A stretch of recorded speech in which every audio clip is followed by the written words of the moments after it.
और जनाब यूसुफ अली यूसुफ खोखर साहब चक अकबर जिला उकाड़ा। अज जनाब तुहाडे अड्डे तो तुहाडे स्टॉप तो असीं जदों गुजरे हैं तो तुहानूं सलाम दूरों ही कहता मैं कि यूसुफ अली यूसुफ का पिंड आ गया। तो थोड़ा जल्दी सा इस वजह तो रुक तो नहीं पाए जी। यूसुफ भाई ने जी इशार भेजे ने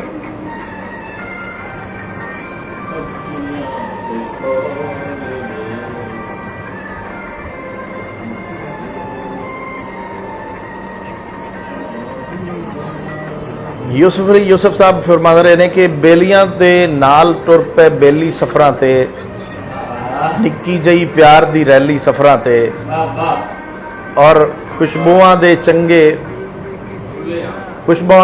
चंगे हुल्ले आवन जिवें टुर पई यार चंबेली सफरां ते। भाई ये तो बड़ा कमाल शेर तुसीं भेजिया, क्या बात है यार, जिंदाबाद।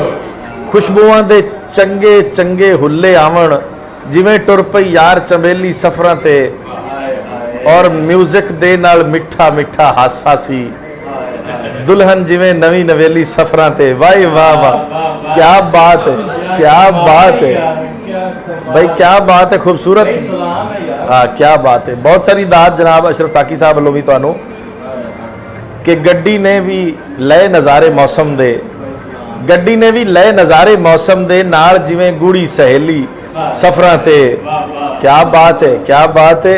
और जनाब यूसुफ अली भाई फरमा रहे ने कि शहर च आके शहर दा होके रह गया मैं, रह गई मेरी दूर हवेली सफरां ते। हाय हाय हाय हाय।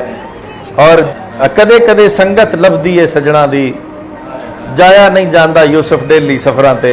भाई बड़ी खूबसूरत कलाम दे विच कई कुछ अशार ते जिंदाबाद डेली ने भी बड़ा सोहना निभाया। अच्छा यूसुफ भाई ये तो बड़ी कमाल गज़ल है, कोई मज़ाहिया मज़ूहिया कोई नहीं है, तो कमाल है ना, रियली कमाल है।